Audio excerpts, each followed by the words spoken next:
Olá, tudo bom? Sou o Márcio Batista, do Grupo Teatro Cultura, mas hoje vou falar sobre quadrinhos. O quadrinho de hoje é Guarani, A Terra Sem Mal, publicado pela Comic Zone em 2021. Um quadrinho feito por dois argentinos, o Diego Agrimbal, que é o roteirista, e o Gabriel Hipólito, é o desenhista.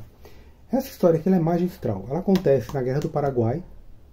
Esse aqui é o protagonista, embora seja um personagem fictício, acontece dentro de um cenário real e tem muitos personagens reais aqui também. Ele é um fotógrafo, a fotografia é muito importante na Guerra do Paraguai. Por quê? A Guerra do Paraguai é o terceiro conflito armado que foi fotografado. O primeiro foi a Guerra da Crimeia, o segundo foi a Guerra de Secessão e o terceiro foi a Guerra do Paraguai. E essas três guerras foram fotografadas pela mesma companhia, que é a Bates Company, que é feito em irlandês, que era o Thomas Bates e tal. E, embora esse cara seja um personagem fictício, que é o Pierre Duprat, ele é um francês, então deve ser Pierre Duprat, mas vou falar de Duprat mesmo, que é mais fácil. Então, embora ele seja fictício, ele encontra outros fotógrafos reais, que é o Esteban Garcia, o Javier Lopes e o... não lembro o nome dele. Jean van der Weide, que é o tipo dono, um dos sócios da Bates Company. Então a Bates Company é uma empresa que existiu, e esses três fotógrafos, né, Esteban Garcia e o Javier Lopes, também existiram. Aqui, ó. Esse aqui é o Jean van der Weide lá. Esse aqui é o Javier Lopes, esse aqui é o Esteban Garcia. Então esses três aqui existiram, e esse lugar, que é a Bates Company, eles são dentro da loja aqui, né? Que era nessa rua. Então eu consegui umas imagens, né? Então você vê que o quadrinho, a referência histórica está muito bem feita, né? Aqui a rua, né? Aqueles indo todos, né? E o que acontece? Esse cara aqui, ele não vai fotografar a guerra, ele vai fotografar mulheres. Ele veio da África, fotografou congolesas, né? E mulheres assim, né? Porque tem muito público para essa safadeza aqui, tipo uma Playboy da época, né? Os ingleses e franceses adoram isso, então ele vai ter mercado para esse tipo de foto. E as fotos da guerra também tem mercado, né?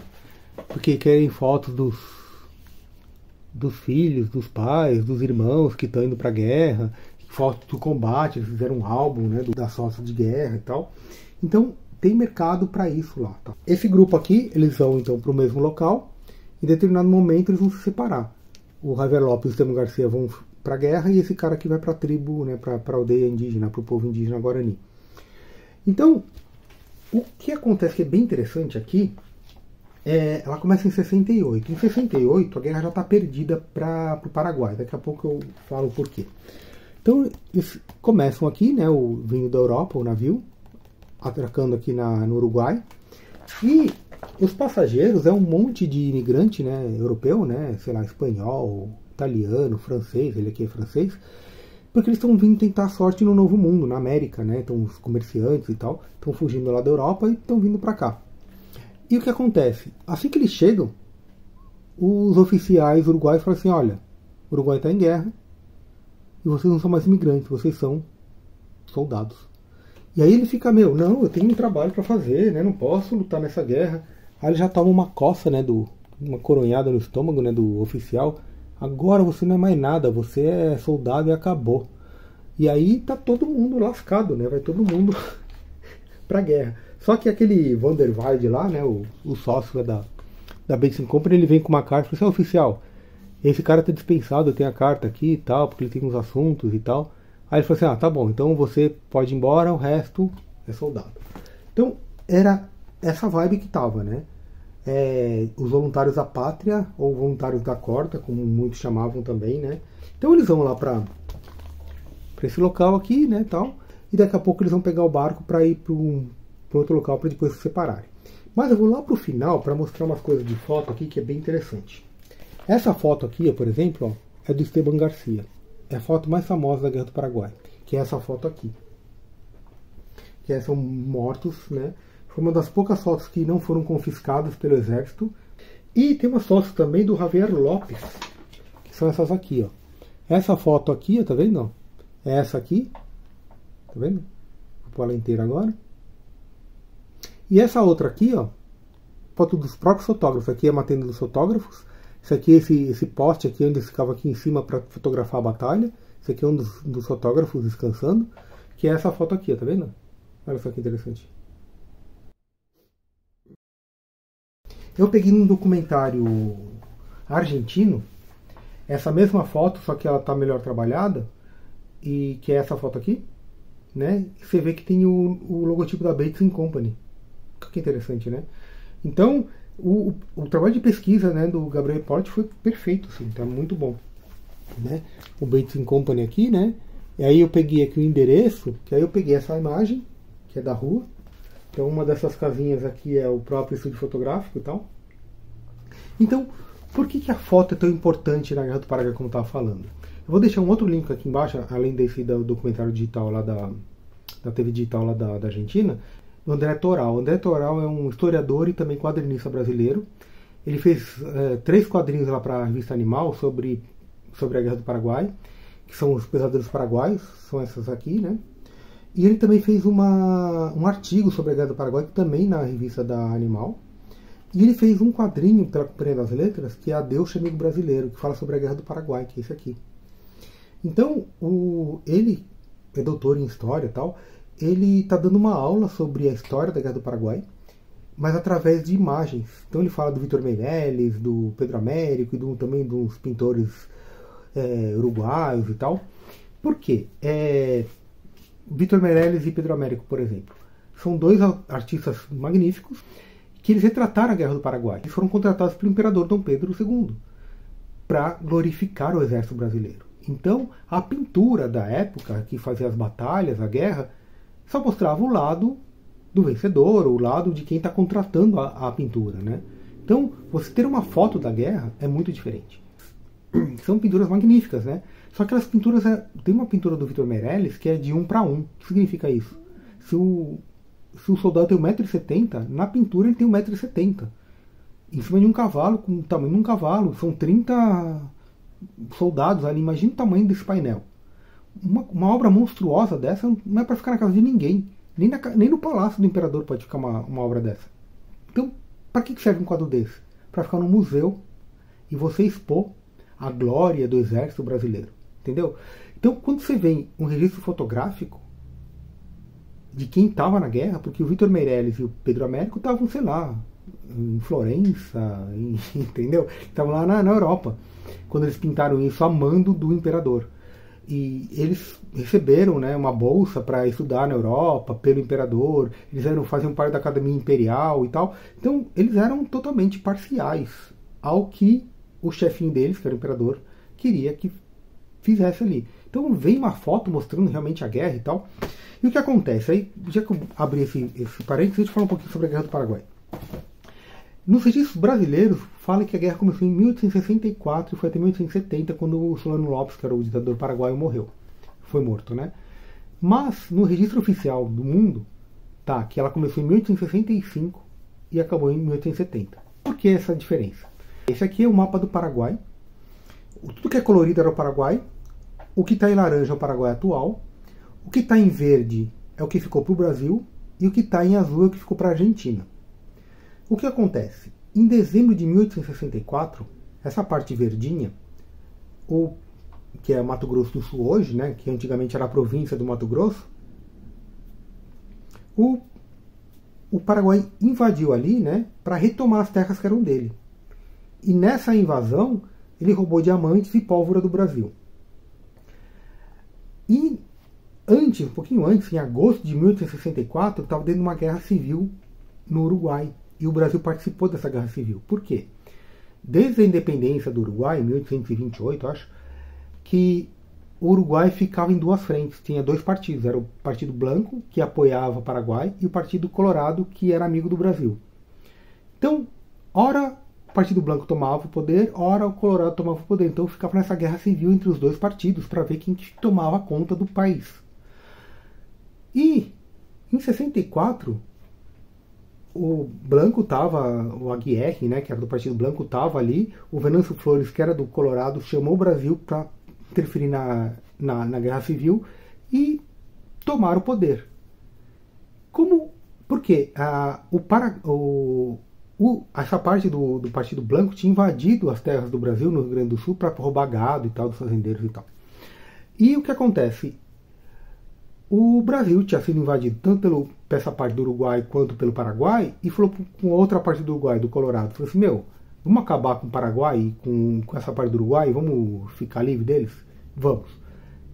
ouvindo isso, o Paraguai tentou apoio da Argentina. Só que a Argentina falou assim, não, eu vou ficar do lado do Brasil e do Uruguai. Então, em maio de 1865, eles criaram a Tríplice Aliança. E foi declarado guerra. Então, a data oficial da guerra é maio de 1865. Porém, a guerra começou um pouquinho antes, porque o Paraguai tinha invadido o Brasil e tal. Só que, em 1865 e começo de 1866, o Paraguai que estava vencendo a guerra. Por quê? Embora fosse menorzinho, o poder militar do Paraguai era maior. Lembra que eu falei da Guerra da Crimeia, que foi a primeira guerra fotografada? O Solano Lopes, que era esse ditador paraguaio, ele participou da Guerra da Crimeia, lá na Rússia. Porque, na época, o pai dele, que era o Camilo Solano Lopes, estava vivo. E ele era o ditador do Paraguai. E então, ele, como filho, que era o Francisco Solano Lopes, ele estava na Europa estudando militarismo. E ele foi convidado pela Rússia para participar como um militar, tipo observador, da guerra. E assim que acabou a Guerra da Crimeia, a Rússia deu para o Paraguai muitas armas.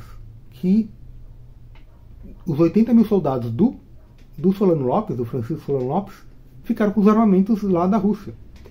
E ele tinha roubado a pólvora do Brasil também. Então eles estavam muito armados. E o Uruguai estava mais desfalcado, porque estava com essa guerra civil. A Argentina veio de uma guerra civil. E o Brasil, apesar de ser enorme, grande parte do exército estava lá no Rio de Janeiro, que era a capital.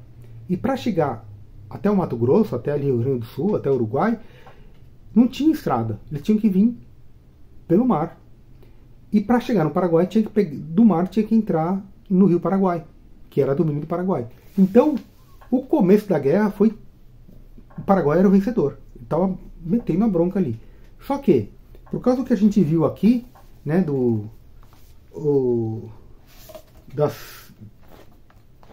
todas as pessoas que a Tríplice Aliança havia, eles pegavam para serem soldados. O Brasil teve os Voluntários da Pátria, que ele fez que eram as pessoas mais pobres, que eles prometeram terras e dinheiro assim que voltassem na guerra, e também prometeu para os escravos que assim que eles voltassem da guerra, eles seriam livres. Então, essa aqui é uma charge do Ângelo Agostini, no final da guerra, foi um soldado negro voltando para casa, e quando ele chega em casa, o que ele encontra? Uma mulher no tronco, né, sendo chibateada. Essa mulher é a mãe dele. Ou seja, ele volta para casa e ele é um homem livre. Só que os amigos e parentes dele ainda são escravos. Então ele está nesse país, né, nesse Brasil. A Argentina, em 68, tinha mudado o presidente, que era o Domingos Sarmiento. O Domingos Sarmiento era um ultra-racista e ele queria embranquecer a Argentina. Porque a Argentina e o Uruguai já não tinha mais escravidão. O Brasil era o único país com escravos ainda, né? Mas a Argentina tinha muitos negros, né? Acabou a escravidão, eles ficaram ali. E era quase 50% da população era negra. E hoje, na Argentina, só 4% da população é negra. E uma das maneiras de acabar com isso foi esse Domingos Sarmiento, que é o presidente da Argentina de 1868, que é na época desse quadrinho aqui, que acontece essa história. Ele colocava as tropas negras na frente, para acabar mesmo com essa população argentina que ele não gostava, porque ele era racista, né? Então, você vê, era um bando de psicopata ali, né? E aqui o que acontece? Em 68, a guerra já estava perdida para o Paraguai. O Paraguai começou vencendo, só que com o tempo, né, o armamento dele era pior, que já veio de uma outra guerra e tal. E a Argentina, o Uruguai e o Brasil, eles tinham um fôlego, porque eles tinham muitas pessoas que eles podiam colocar na frente, né? E aqui, que é essa das crianças, por que o Solano Lopes pôs crianças ali? Porque não tinha mais gente. E ele não queria, ele sabia que ele não ia vencer. A guerra já estava perdida para ele. Mas ele queria atrasar o exército para ele conseguir fugir. Então, desde 68 ele está fugindo. Tá? E aí, em 70, ele é encontrado e morto. E aí acaba a guerra. Tanto que o Duque de Caxias, que antes, até 66, era o almirante... Esqueci o nome dele, vou colocar aqui embaixo. Que era, tipo, o que estava regendo a guerra. Aí, depois, entrou o Duque de Caxias. Na época, ele era marquês, ou barão, sei lá, marquês de Caxias, sei lá. E esse nome Caxias, essa pessoa é muito Caxias, foi exatamente por causa do Duque de Caxias. Ele foi um super estrategista. E ele começou a fazer estratégias de entrar no charco, de fazer coisas. E ele começou a vencer a guerra. Então, em 68, o Duque de Caxias abandona, ele volta para o Rio de Janeiro. Ele até tem uma rixa lá com o Dom Pedro II. Eu falei, Dom Pedro II, ele falou assim, você tem que lutar na guerra, você é o general. Eu falei, não, a guerra já não tem mais como o Paraguai vencer, então meu trabalho já está feito. E ele volta para o Rio. Ou seja, a guerra já está perdida para o Paraguai. Então, nesse momento aqui, essa força aqui das crianças é só para atrasar o exército aliado para não encontrar o Solano Lopes. Então, isso aqui eu achei bem interessante, né? Porque conhecendo essas coisas da história, quando você lê o quadrinho, você fala assim, meu Deus, né? Mas então vamos lá. Aqui, só para acabar, que eu já falei muita coisa aqui. Eles se separam, né? Então aqui o Duprá arranja um guia, um índio guarani, para entrar na floresta. Só que a floresta tem malária, muito quente e tal. Ele começa já a passar mal, né? E quando eles conseguem encontrar a aldeia do povo guarani, aqui, esse momento é muito lindo. O francês desmaia. Então ele vai acordar, vendo o céu, as araras aqui, e o povo guarani olhando para ele, né? Aí ele tenta falar com o povo o que ele quer, fala assim, traduz aí pra mim, né? Fala pro guia.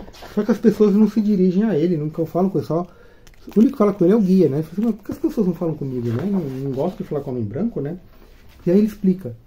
É porque você não tem a palavra. Ele, palavra? Que palavra que eu não tenho? Que eu não falo a língua deles? Não, você não tem a palavra. A palavra seria o seu nome, ou a sua alma. Pra eles é a mesma coisa. O nome e a alma é a mesma coisa. Como você não tem nome, eles não podem falar com você. E aí isso aqui é muito interessante. Por isso que não falam comigo, eu não tenho alma. Os brancos não têm alma. Então, então ele fica aqui, esperando receber a palavra, né, receber a alma dele.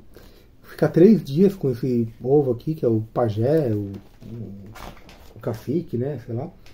E até que eles dão um nome para ele, que é Pita Angiru, que seria Amigo Vermelho.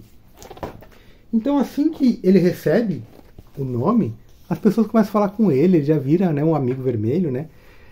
E então ele vai começar a fotografar as índias. Então ele está tudo feliz, ele fica até reflexivo, assim, pô, que interessante, né? Vim para esse novo mundo, recebi um novo nome, recebi uma nova alma, né? Então ele está todo, né? Poxa, que interessante e tal. Aí mostra a etapa do processo, como que revela, aí mostra ele mostrando para as índias, né, as fotos, elas acham divertido, então ele fica muito vidrado nessa garota aqui, ele faz umas fotos especiais dela e tal, e ela tem um filho e não. Só que nesse momento chega o exército paraguaio para trazer os garotos, né, porque eles querem fazer um exército de meninos, exatamente para o Solano Lopes fugir, né? Então isso aqui não é contado na história, que é para o Solano Lopes fugir, é como se fosse uma manobra de guerra, mas vendo os documentários, conhecendo a história, você sabe que é por causa disso, né? Então ele sabia que não ia vencer a guerra com esses garotos. Veja, os garotos são de 8 a 12 anos, porque não tinha mais garoto de pré-adolescente, nem adolescente, nem mais adulto, porque já tá todo mundo morto. A Guerra do Paraguai foi tão devastadora, assim, não em número de mortes, porque a Segunda Guerra Mundial teve mais mortes, por exemplo, mas nenhum país sofreu tanto com uma guerra quanto o Paraguai. O Paraguai perdeu mais de 75% da população. Só sobrou idosos, algumas mulheres e crianças, tipo bebês, né? E quando acabou a guerra, o Paraguai foi proibido de falar a língua, né, guarani. Foi taxada a língua oficial como espanhol. Então o Paraguai perdeu a língua, perdeu a identidade e perdeu tudo, né? Então, não tem nada mais devastador. Perdeu tudo, tanto que os fazendeiros, donos de terras e comerciantes da região do Paraguai eram quem? Uruguaios, argentinos e brasileiros. Então, os paraguaios que sobraram trabalhavam para os donos, que eram os brasileiros, uruguaios e argentinos. Então, imagina como ficou o Paraguai. Então aqui mostra o o Esteban Garcia entregando as fotos para ele, para depois ele entrega lá para o Javier Lopes e para o outro fulano. E aqui mostra, né, essa foto é bem bonitinha, que é o Duprat fotografando os garotos já fantasiados de soldados, né? Por quê? Eles vestiram as roupas e pintaram os rostos como se fossem, né, nossas mães pintando a gente com rolha queimada, né? Quando a gente ia na festa de São João, pintava barba e bigode, né? Então pintando os meninos aqui, né? E aí foi essa chacina, eram mais de 7 mil homens contra 3 mil crianças. E acabaram com as crianças, né? O Duprat viu isso, até tentou parar a chacina, mas não conseguiu, né? Ele correndo aqui, né? E essa calamidade total aqui. E então acaba tudo. O exército recolhe as fotos, porque fala assim, não pode mostrar as fotos, não queremos isso. O exército vai lá também nas repartições do governo paraguaio, queima tudo, cultura e tudo que tem, né? Então não sobra nada. Foi devastação total. Então eles estão aí comemorando a vitória, eles vão embora. Aí mostra ele aqui se despedindo do pessoal, né? Porque ele vai voltar para a Europa. E tal qual ele chegou, né? Ele chegou indiferente, tipo, eu não vou fotografar a guerra, ninguém quer saber da guerra. Só que depois do que ele passou, ele não pode mais voltar a ser o mesmo, né? Então isso aqui é a leitura minha, né? Ele não é o mesmo homem porque ele não tem mais nem o mesmo nome, nem mais a mesma alma, né? Então, embora aqui o Duprat ele vá voltar para a Europa para mostrar as fotos e tudo mais, ele está deixando o Paraguai, ele não é mais o mesmo. E essa aqui é a foto que ele tirou dos meninos ali, né? Então, cara, esse quadrinho aqui é sensacional. Como eu disse, é magistral. Essa coisa de ser um fotógrafo e mostrar as fotos e tudo mais é muito especial, assim. Sei que esse vídeo ficou longo, mas é isso que eu tenho para dizer. Se você gostou desse quadrinho que não tem ainda, tente comprar pelo nosso link aqui. Eu vou deixar o link aqui embaixo na Amazon. Então aproveita e compre o nosso link, se ajuda o nosso canal. Também não esquece de deixar o joinha, se inscrever e se curtiu, compartilha, gente. Um grande abraço e até mais.